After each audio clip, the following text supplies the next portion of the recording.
की आदत है, जब आप बोलेंगे तभी बोलने का मूड बनेगा। इसमें कितना बचता है? 12 बचता है। 12वीं वाले हम लोग भी हैं। एक साहब रेलवे के थे, कहने लगे आपकी घड़ी में 12 बजता है, लेकिन हमारी घड़ी में तो और आगे भी बजता है। मैंने कहा कितना बजता? का 13 भी बजता है, 14 भी है, 15 भी है, 16 भी है, 23 तक गिनती गिनता चला गया। कहा 23 के बाद भी तो बोलो। कहा 23 बज के 1 मिनट, 2 मिनट, 3 मिनट, 59 मिनट तक आया, चुप हो गया। कहा और? का बस 23 बज के 59 मिनट के बाद जब 24 का अदद आने लगता है तो घड़ी 24 को बर्दाश्त नहीं करती, 4 जीरो लगा देती है। गोया ये बताती है कि 24 यहां भी जीरो है, वहां भी जीरो है। अल्हम्दुलिल्लाह यहां सब टनाटन है कि नहीं? तो फख्र से बोलो ना यार कि हाँ हम टनाटन हैं। मैंने आयत पाक की तिलावत का शरफ हासिल किया, इन्ना दीना इंदल्लाहिल इस्लाम। आयत के तर्जुमे से पहले अपने मशाइखीन की सुन्नत पे अमल करते हुए चंद अशार पढ़ूंगा। अभी आप मौलाना शाहबाज रजा साहब को सुन रहे थे, मेरी आवाज ऐसी तो नहीं है, जैसी भी है बर्दाश्त कर लो, आदत है इसलिए पढ़ रहा हूं। अगर वाकई सुनना चाहते हैं तो पूरा मजमा मिलके दरूद पाक सुना दे। अल्लाहुम्मा सल्ली अला सय्यदना मौलाना मुहम्मद मुबारक वसल्लम सलातु व सलाम अलैका या रसूलुल्लाह सल्लल्लाहु अलैहि वसल्लम। ज़िस्त में कोई ऐसा मकाम आएगा मैंने सोचा न था, मैंने सोचा न था।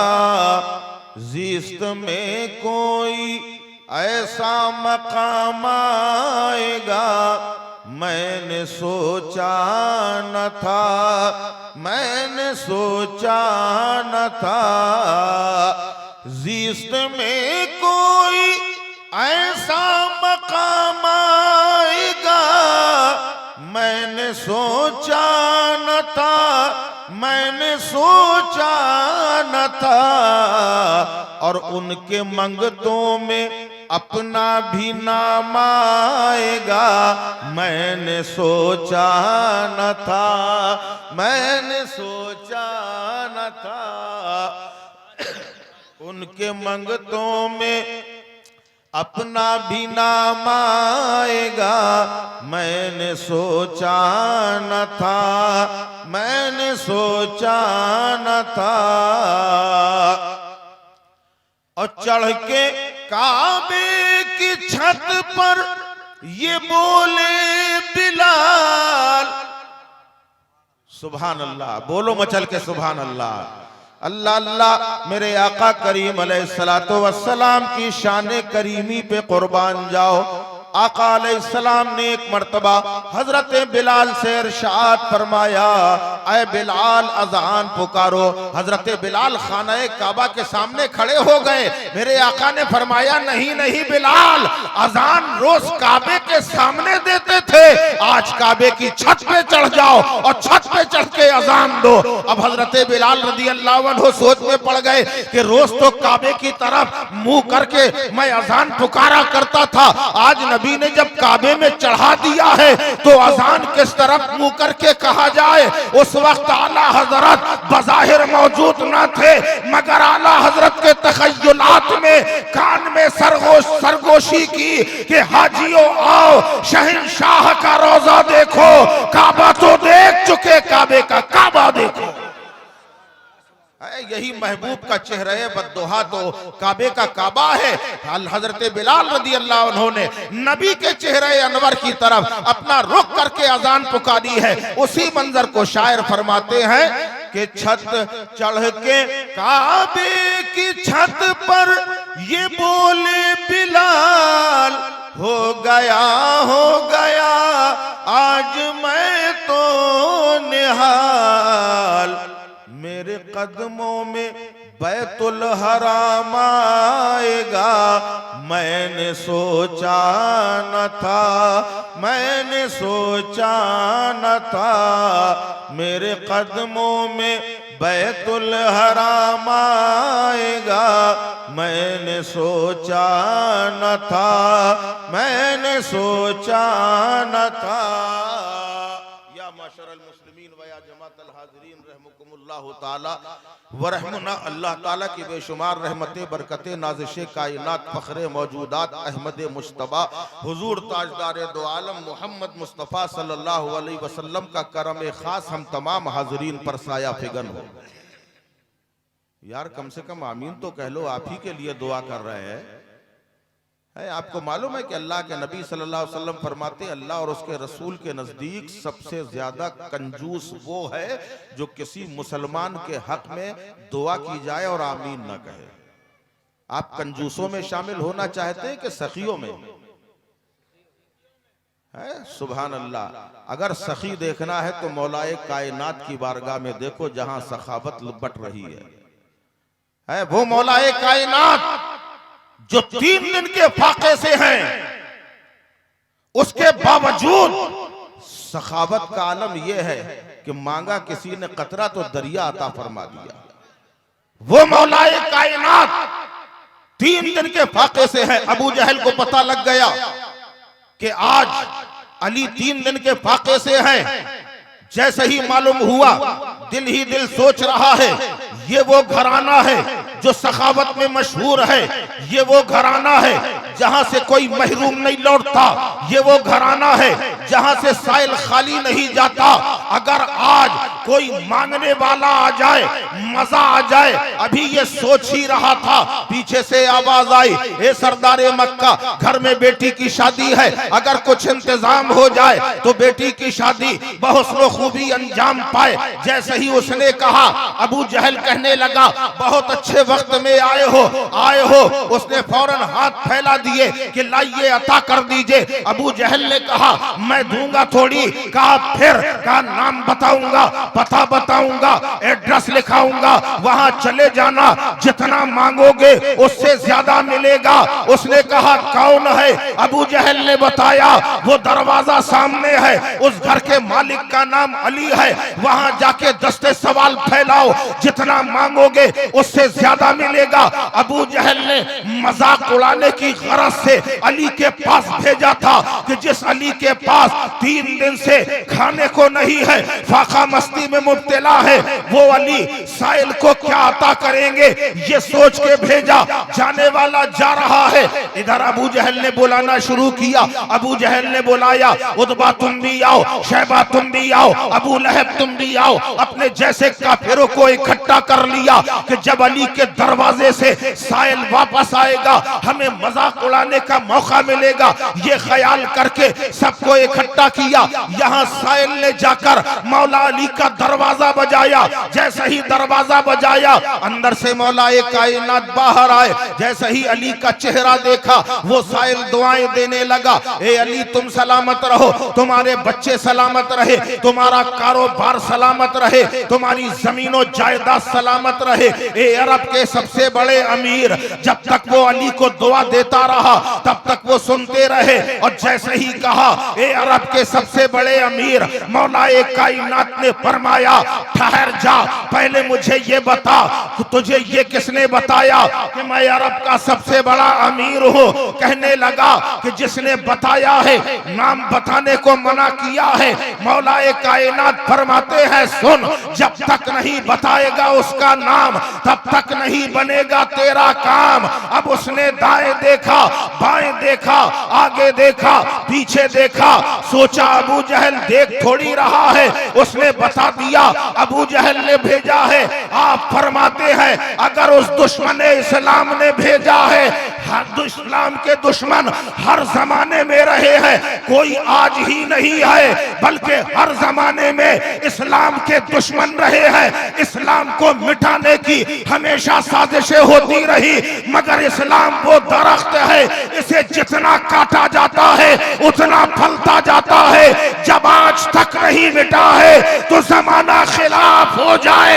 याद रखो ये वो इस्लाम है जिसे अल्लाह ने कहा है इन्ना दीना इंदल्लाहिल इस्लाम, अल्लाह का पसंदीदा मजहब मजहब इस्लाम है। जब तक शान खुदा है, जब तक ज़ाते मुस्तफा है, तब तक न इस्लाम मिटा है न सुबह कयामत तक मिटेगा।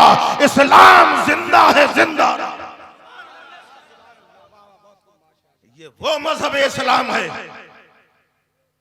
जिसमें हजरत आदम की आदमीयत है, जिसमें हजरत नूह की नजाबत है, जिसमें इब्राहिम की खुल्लत है, जिसमें इस्माइल का ईसार है, जिसमें मूसा का जलाल है, जिसमें ईसा का कमाल है और जिसमें रसूल पाक के नवासों की कुर्बानियां है। वो मजहब जिसे 22,000 का लश्कर न मिटा सका, वो मजहब जिंदा है, जिंदा ही रहेगा। अभी मैं वापस पलट के यही आऊंगा। मैं मौलाए कायनात की बात कर रहा था। याद रखना, मौलाए कायनात की बारगाह में जब वो पहुंचा, उसने बता दिया अबू जहल ने भेजा। मौलाए कायनात फरमाते हैं अगर उस दुश्मन इस्लाम ने भेजा है तो जरूर दूंगा, और इतना दूंगा तेरी हाजत भी पूरी हो जाएगी, आदत भी पूरी हो जाएगी। उसने कहा हजरत अली से जाइए, फिर जल्दी से अंदर जाइए। मौलाए कायनात ने कहा अंदर क्यों जाऊं? कहा जब अंदर जाएंगे तभी तो कुछ बाहर लाएंगे। आपने फरमाया मैं अली हूं, अली, मुझे अंदर बाहर आने जाने की जरूरत नहीं है, जो देना होगा यहीं खड़े खड़े दूंगा। उसने कहा हुजूर अता कीजिए, हाथ बढ़ा दिए। मौलाए कायनात इरशाद फरमाते हैं याद रख जो मैं दूंगा वो तुझे दिखेगा नहीं। आप लोग को समझ में आ रहा है कि नहीं आ रहा है? तो थोड़ा सा बोलते रहिए, तब तो हमें मालूम होगा समझ में आ रहा है। और आगे आ जाइए, खाली जगह है, जगह देखिए कितनी खाली। आप इतनी दूर क्यों बैठे हैं? करीब आइए और करीब आ जाइए। इतना शर्माया मत कीजिए। माशाअल्लाह आपसे बेहतर तो समात हमारी मां बहनों की है, अभी तक वैसे ही मजमा है। मौलाए कायनात रज़ी अल्लाह ताला अन्हु ने इरशाद फरमाया याद रख जो मैं तुझे दूंगा वो दिखेगा नहीं। क्या हुजूर रहेगा? तो कहा हाँ बिल्कुल रहेगा। का क्या देने वाले हैं? आपने फरमाया मैं तुम्हारे हाथों में छू कर दूंगा। छू समझते हैं कि नहीं? फूंक डालना। का मैं तुम्हारे हाथों में छू कर दूंगा। न तुम देखना न रास्ते में किसी को दिखाना, जिसने तुम्हें मेरे पास भेजा सबसे पहले उसी को दिखाना। उसने कहा ठीक है। मौलाए कायनात ने आंखें बंद करी, कुछ पढ़ा, लब हिल रहे हैं, मौलाए कायनात पढ़ रहे हैं। पढ़ने के बाद आपने उसके हाथों में छू कर दिया, फरमाया मुट्ठी बंद कर ले। उसने मुट्ठी बंद कर ली। फरमाया किसी को दिखाना नहीं। अब उसने हाथों को टटोला, यार कुछ है तो है नहीं, खाली छुई तो है, खाली छुई तो है। मसल मसल के देखा कुछ है का नहीं है, चल दिया। अकीदा था कि दिया है तो कुछ होगा, तो चल दिया, आगे बढ़ गया। दूर अबू जहल ने दूर से देखा, कहने लगा कुछ मिला? साहिल ने कहा हां मिला। अकीदत की बुनियाद पे कह दिया हां मिला। इतना कहना था कि ऐसा लगा कि कुछ हाथ में आ गया।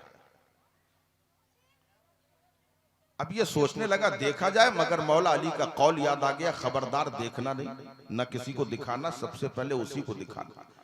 महसूस होने लगा कि कुछ हाथ में है। पूछा क्या मिला? कहा मुझे भी नहीं मालूम क्या मिला। अब वो भी चक्कर में पड़ गया, न जाने इसको क्या मिल गया है। यही सोचो फिक्र में है कि आखिर क्या मिल गया है। उसने कहा खोल के देखता क्यों नहीं है? कहा देखने की इजाजत नहीं है, रास्ते में किसी को दिखाने की इजाजत नहीं है, तुझे ही सबसे पहले दिखाने की इजाजत है। अब वो इंतजार कर रहा है, ये साइल जब पहुंचता है लोगों की नजरें जमी है। अबू जहल ने कहा मुट्ठी खोल। जैसे ही मुट्ठी को खोला है एक नायाब मोती जगमगा रहा है। अबू जहल ने हैरानी के आलम में सवाल किया, ये बता तुझे कहां से मिला है? कहा अली ने ही दिया है। कहा कहां से लाके दिया है? मैंने अपनी जिंदगी में तमाम खजाने देखे हैं, बड़े बड़े खजाने देखे हैं, मगर ऐसा नायाब गौहर मैंने अपनी जिंदगी में नहीं देखा। ये बता अली ने कहां से लाके दिया है? खेत से लाके दिया, खलियान से लाके दिया, जमीन से लाके दिया, मकान से लाके दिया, या दुकान से लाके दिया? उस साइल ने कहा सुन, जहां तक मेरे देखने का सवाल है तो ना अली ने जमीन से लाके दिया, ना मकान से लाके दिया, ना खेत से लाके दिया, ना खलियान से लाके दिया, ना दुकान से लाके दिया, बल्कि खुदा की कसम हैदर कर्रार ने ये मोती मुझे अपनी जबान से अता किया। अल्लाहु अकबर। जब मुस्तफा के गुलामों का ये हाल है तो इख्तियारे मुस्तफ़ा का आलम क्या होगा। आज का जलसा मुख्तार कायनात के नाम से है। मैं अर्ज ये कर रहा था, अल्लाह तबारक व तआला ने इरशाद फरमाया इन्नद्दीना इंदल्लाहिल इस्लाम, बेशक अल्लाह का पसंदीदा मजहब मजहब इस्लाम है। अब जब अल्लाह का पसंदीदा मजहब है, अगर हमारे पास 10 जमीन है या आपके पास 10 जमीन है, 10 जमीन के आप मालिक है, 10 जमीन के हम मालिक हैं। अब उन 10 जमीन में जो सबसे ज्यादा मुझे पसंद हो, हम उस जमीन को सबसे ज्यादा सजाएंगे। सजाएंगे कि नहीं भाई? चूंकि हमें पसंद है, मालिक हम हैं, जमीनें सब हमारी हैं, मगर जो सबसे ज्यादा मुझे पसंद है उस जमीन को सजाएंगे, उसमें मकान अच्छा बनाएंगे, इमारत शानदार होगी, उसकी नींव मजबूत होगी, और बनने के बाद उसमें सामान भी अच्छे से अच्छा रखा जाएगा। सोफा बेहतरीन क्वालिटी का होगा, उसमें बेहतरीन क्वालिटी का बेड रखा जाएगा, शानदार फ्रिज होगी, बेहतरीन एसी होगा, हर चीज अच्छी होगी। उसकी वजह यह है कि ये जमीन हमें पसंद है, इसलिए उसे ज्यादा निखारा जाएगा। रब ने फरमाया इन्नद्दीना इंदल्लाहिल इस्लाम, मेरा पसंदीदा मजहब मजहब इस्लाम है। मजहब इस्लाम है, ये वही मजहब इस्लाम है, कोई नया मजहब नहीं है। हजरत आदम ने इसी मजहब इस्लाम की इशाअत की है, हजरत नूह ने इसी मजहब इस्लाम को सींचा है, हजरत जकरिया ने अपनी कुर्बानी इसी इस्लाम के लिए दी है, हजरत इब्राहिम ने अपना ईसार इसी इस्लाम में पेश किया है, हजरत इस्माइल ने अपनी जान इसी पे कुर्बान करने के लिए रजामंदी का इजहार किया है। यही वो मजहब इस्लाम है जिसमें हजरत मूसा ने अपना जलाल निसार किया है। यही वो मजहब इस्लाम है जिसमें हजरत ईसा के मोजज़ात है, और यही वो मजहब इस्लाम है जिसमें रसूल कायनात का पत्थरों से लहू लहान होना मैदान ताइफ में शामिल है। यही वो मजहब इस्लाम है जिसमें सिद्दीक की सदाकत है। यही वो मजहब इस्लाम है जिसमें फारूक की अदालत है। यही मजहब इस्लाम है जिसमें उस्मान की सखावत है। यही वो मजहब इस्लाम है जिसमें अली की शुजाअत है। यही वो मजहब इस्लाम है इमाम हसन की कनाअत है। यही वो मजहब इस्लाम है जिसमें हुसैन की शहादत है।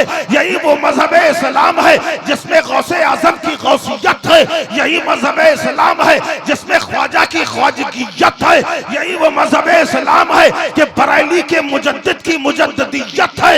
यही वो मजहब इस्लाम है जिसे अल्लाह ने ऐसा सजाया है कि जिधर देखो वहीं चमक नजर आ रही है। कहीं आला हजरत चमक रहे हैं, कहीं मखदूमे की चौछा चमक रहे हैं, कहीं जो है इमाम आजम चमक रहे हैं, कहीं अबू हनीफा चमक रहे हैं, कहीं इमाम इमाम मालिक चमक रहे हैं, और कहीं सदाकत की चमक, कहीं अदालत की चमक, कहीं सखावत की चमक। जब इस चमक को देखा तो बेसाख्ता इमाम अहले सुन्नत पुकार उठे कि या रसूल अल्लाह, ये जो चमक तकसीम हो रही है आपके दर से हो रही है। जब सबको आप सदाकत की चमक, अदालत की चमक, सखावत की चमक, शुजाअत की चमक, हर तरह की चमक दे रहे हैं, तो बरेली से अहमद रजा इल्तिजा कर रहा है कि चमक तुझसे पाते हैं सब पाने वाले, मेरा दिल भी चमका दे, चमकाने।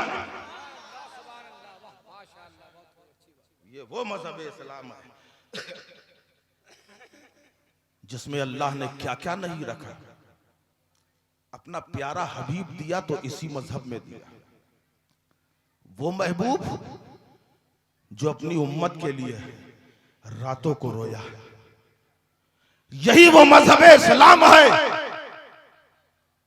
जिस मजहब इस्लाम पर अल्लाह ने कुरान जैसी मुकद्दस दौलत अता फरमाई। आज आप देख रहे हैं ये हाफिज कुरान है, आज इनका मनसब बढ़ गया, इनकी इज्जत व तकरीम में इजाफा हो गया। अब ये आप जैसे नहीं हैं,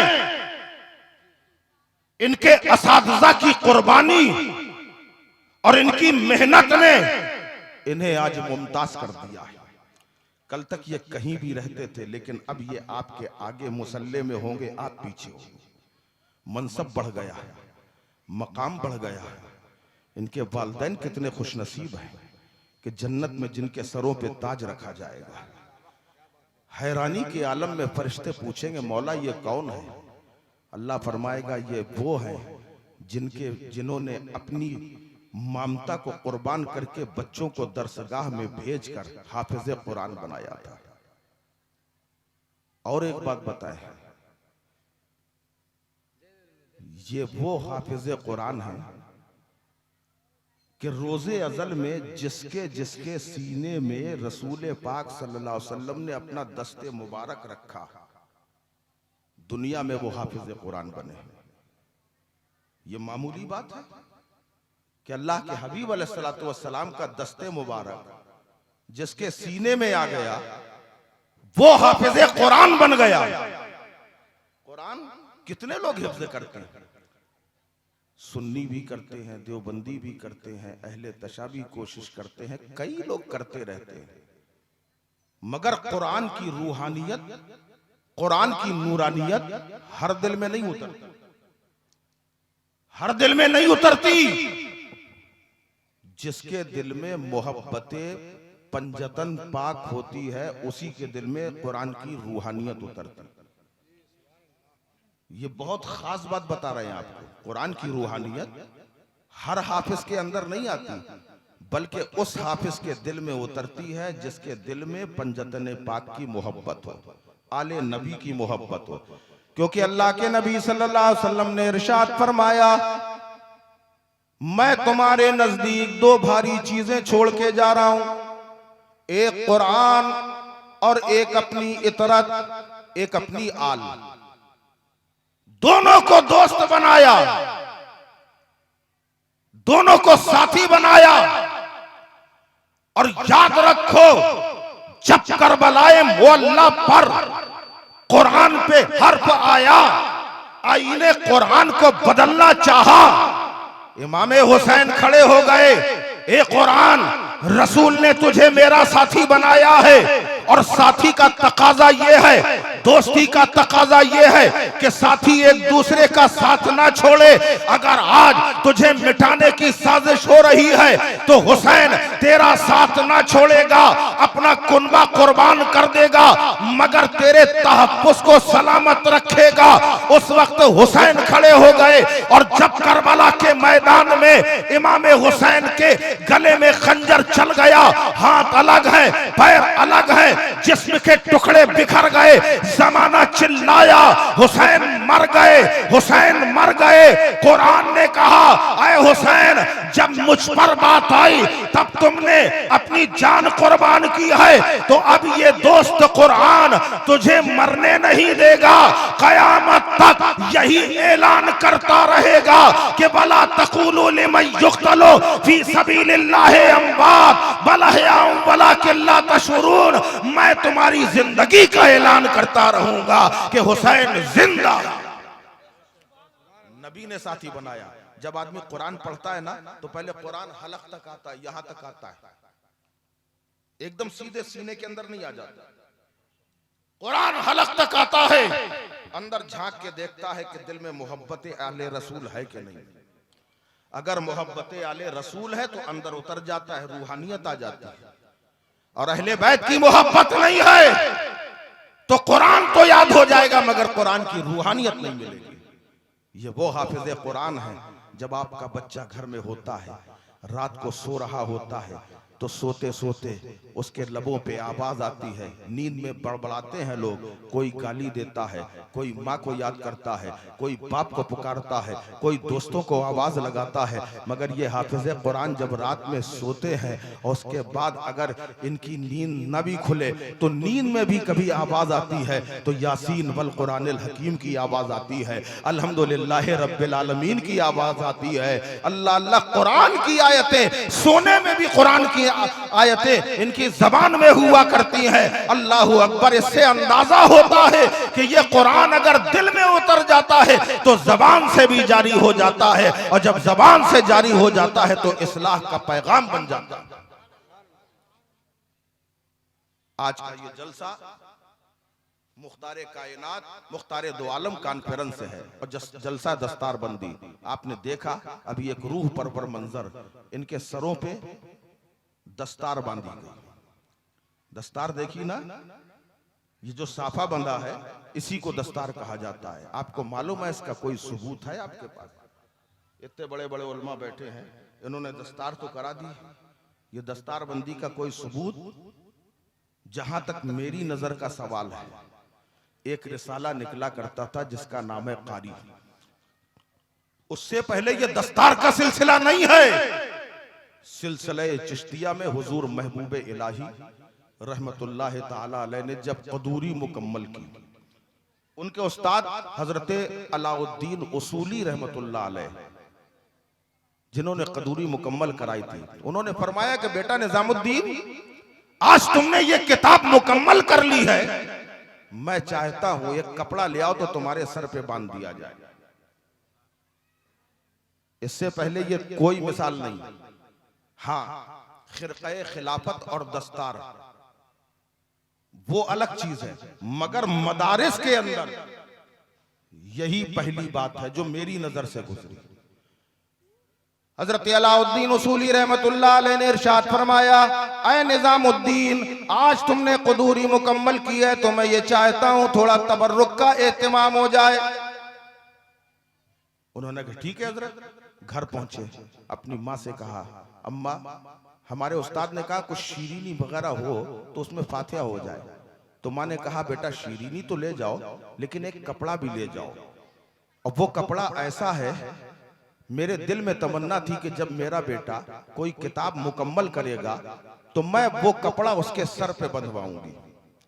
और वो कपड़ा कोई ऐसा वैसा नहीं, बाजार से खरीदा नहीं, बल्कि मैंने अपने हाथों से तैयार किया, बावजू तैयार किया।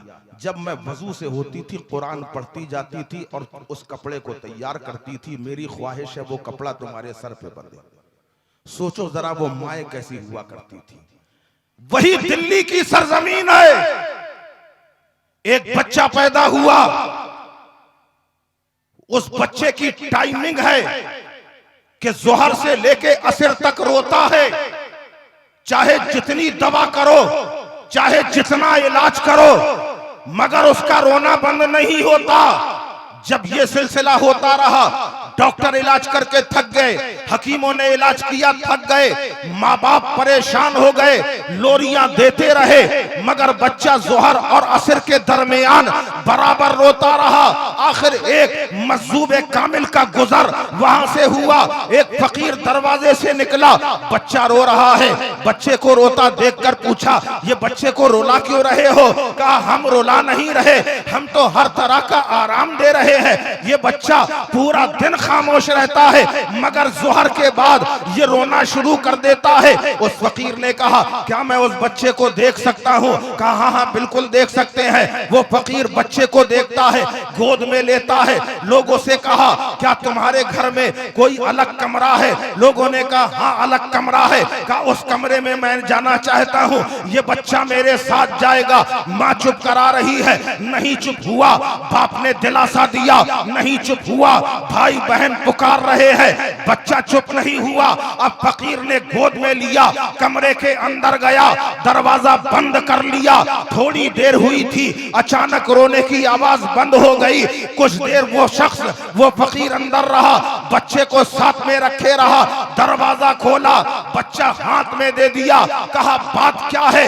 ये रोता क्यों है? कहा, तुमने समझा नहीं, जब ये बच्चा अपने माँ के पेट में था तो माँ जोहर के बाद कुरान की तिलावत करती थी, तो बच्चे के लिए कुरान की तिलावत लोरी बन गई थी। और जब आज जोहर के वक्त लोरी नहीं मिल रही है, कुरान नहीं पढ़ा जा रहा है, इसलिए बच्चा रो रहा है। अरे ये कोई और बच्चा नहीं है, बल्कि यही बच्चा आगे जाके बू अली शाह कलंदर के नाम से जगमगा रहा है, जो हाफिज कुरान भी है। जब माएं अपने बच्चों को कुरान की तिलावत करती हैं, गोद में हो या पेट में हो, तो बच्चों पे उसके असरात जरूर आया करते हैं। सरकार गौसे आजम रदी अल्लाह ताला अन्हु के बारे में सुना है, 17 पारों के हाफिज कुरान पैदा हुए, क्योंकि माँ ने 17 पारे जिस वक्त पढ़े हैं वो गौसे पाक को याद हो गए हैं। तो ये कुरान आसान नहीं है, मगर जब रब का करम हो जाए और रब के प्यारों की अता हो जाए, तो यही वो कुरान है कि चंद लम्हों के अंदर भी सीने में आ जाया करता है। हजरत शेख मुजद्दिद अल-फसानी रहमतुल्लाह अलैह, बहुत ऊंचा नाम है आपका, अपने वक्त के मुजद्दिद है। हजरत मुजद्दिद अल-फसानी रहमतुल्लाह अलैह का एक मुरीद था, बड़ा चहीता था।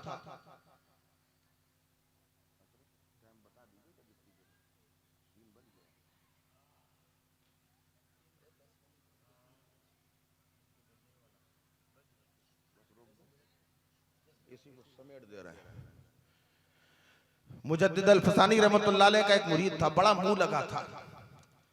हालांकि पीर के सामने इतने मुअद्दब अंदाज में रहना चाहिए कि तमाम मुर्शिदों के मुर्शिद, पीरों के पीर रसूल पाक सल्लल्लाहु अलैहि वसल्लम के सामने जैसे फारूक आजम रहे। आवाज बुलंद थी तो मुंह में रेत भर के आते थे ताकि मुंह से तेज आवाज ना निकले। शेख मुजद्दिद अल-फसानी रहमतुल्लाह अलैह का वो मुरीद बड़ा मुंह लगा हुआ था। जब उसकी शादी हुई, बड़ा खुश हुआ। निकाह होने के बाद पहली रात थी, बीवी के कमरे में जैसे ही दाखिल हुआ, अंदर से आवाज आई, अस्सलामु अलैकुम व रहमतुल्लाहि व बरकातहू। इन्होंने जवाब दिया, मुरीद साहब ने, हमारी बात समझ में आ रही कि नहीं? बस बिल्कुल खत्म पे है ये। मुरीद को उसकी बीवी ने सलाम किया, उसने जवाब दिया, वालेकुम अस्सलाम। अंदर पहुंचे, पहली रात है। इन्होंने बीवी से पूछा, कुछ पढ़े बड़े हो?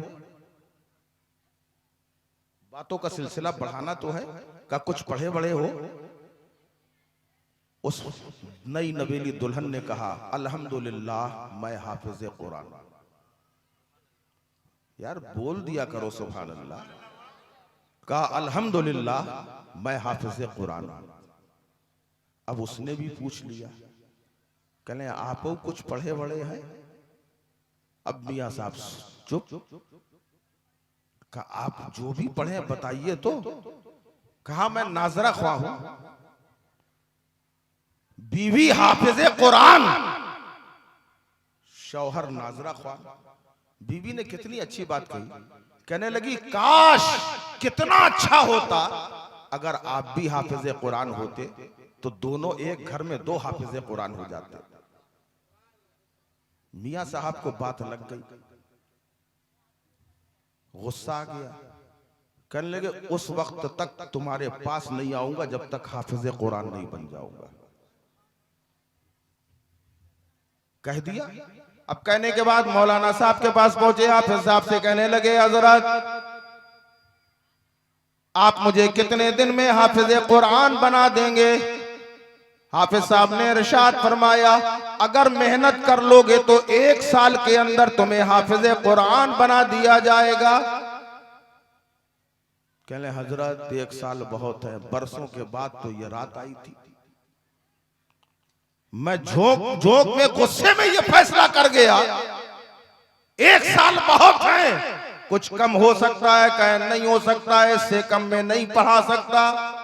दूसरे के पास गए, उनसे कहा, तीसरे से कहा, एक साहब मिले, उन्होंने कहा ठीक है भाई अगर तुम भी मेहनत करो हम भी मेहनत करें, दोनों मिलके मेहनत करेंगे तो 6 महीने में तुम्हें हाफिज कुरान बना देंगे। तो हजरत 6 महीने भी बहुत होते हैं, एक एक दिन मुश्किल पड़ रहा है, आप 6 महीने की बात कर रहे हैं? का फिर और कम कीजिए, का इससे कम नहीं हो सकता। जब देखा कोई सहारा नहीं, अब अपने पीरो मुर्शिद शेख मुजद्दिद अल-फसानी रहमतुल्लाह अलैह की बारगाह में पहुंचे, कहने लगे हजरत मैं हाफिज कुरान बनना चाहता हूं। तो आपने फरमाया सब जगह तो हो गया, होके आ गए हो, अब आखिर में मेरे पास आए हो। का हुजूर जब कहीं काम ना बने तब पीर के पास बन जाता है, मैं हाफिज कुरान बनना चाहता हूं, आप कितने दिन में हाफिज कुरान बना देंगे? आपने इरशाद फरमाया तुम भी मेहनत करो मैं भी मेहनत करूं, दोनों मिलकर मेहनत करेंगे तो तुम्हें 3 महीने में हाफिज बना दूंगा। क्या हजरत 3 महीने भी ज्यादा है, और कुछ कम हो सकता है? कहा क्यों नहीं हो सकता? कहा कितना हो जाएगा? कहा 1 महीने में हाफिज बना दूंगा। कहने लगे सरकार अभी 1 महीना भी बहुत है, और कम करिए। आपने फरमाया कितना चाहता है? कहे सरकार 1 हफ्ता चाहता हूं, 1 हफ्ते में हाफिज कुरान बना दीजिए। आपने फरमाया जब 1 हफ्ते की बात कर रहा है तो फिर 1 हफ्ता क्यों, 1 ही दिन में क्यों ना बना दूं? दरियाए करम जोश में आ गया, का फिर 1 ही दिन में क्यों ना बना दूं? का ऐसा हो सकता है? का बिल्कुल हो सकता है। कल सुबह फजर की नमाज मेरे बाईं तरफ पहली सफ में बैठ के पढ़ लेना, फिर उसके बाद बताना। अब सारी रात उसने गुजार दी, इंतजार कर रहा है कि कैसे रात कट जाए। सारी रात जागता रहा, टहलता रहा कि मुझे हाफिज कुरान बनना है। सुबह का वक्त होता है, मुअज्जिन से पहले मस्जिद में दाखिल हो जाता है, मुअज्जिन बाद में आ रहा है, मुरीद पहले दाखिल हो चुका है, पहली सफ में बाईं जानिब बैठ गया और उसके बाद मुअज्जिन ने अजान पुकारी, सुन्नतें अदा की गई। मुजद्दिद अल-फसानी ने नमाज पढ़ाई है और नमाज पढ़ाने के बाद जब आपने दाहिनी तरफ सलाम फेरा है तो मुअर्रिख फरमाते हैं जितने लोग पहली सफ में दाईं तरफ थे सब आलिम दीन बन गए, अब बाईं तरफ फेरा है तो जितने थे सब हाफिज कुरान बना गए। अल्लाह के वलियों की शान बहुत आला है, अल्लाह का करम हो जाए, ये दौलत हर किसी को नहीं मिलती, जिसका इंतखाब अल्लाह कर दे ये बड़े नसीब वाले हैं। अल्लाह तबारक व तआला से दुआ है कि परवरदिगार आलम इनको दीन का बेहतर सिपाही बनाए और इनसे दीन की खिदमत ज्यादा से ज्यादा ले और इनके जरिए से इनके वालिदैन और इनके असातिज़ा कराम के मरातिब भी परवरदिगार आलम बुलंद फरमाए। यही वो दीन है कि जिसकी अजमतों को ज़माना सलाम करता है, मलाइक सलाम करते हैं, हूरे सलामी पेश करती हैं। और क्यों ना हो, क्योंकि इस दीन में ऐसे ऐसे अल्लाह के नबी मौजूद हैं और बिलखुसूस महबूब खुदा सल्लल्लाहु अलैहि वसल्लम तशरीफ लाए जिसमें उनकी कुर्बानियां शामिल हैं। ये वो दीन है कि जो ना कल मिटा था, ना आज मिटा है, न सुबह क़यामत तक मिटेगा, क्योंकि इस दीन को अल्लाह ने पसंद किया है। इन्नद्दीन इंदल्लाहिल इस्लाम, बेशक अल्लाह का पसंदीदा मजहब यही मजहब इस्लाम है। अल्लाह ताला हमें मजबूती से इस पे कायम और दायम फरमाए और इस्लाम मजहब इस्लाम के उसूलों पे अमल करने की तौफीक अता फरमाए। वमा अलैना इल्लल बलागुल मुबीन। अस्सलाम।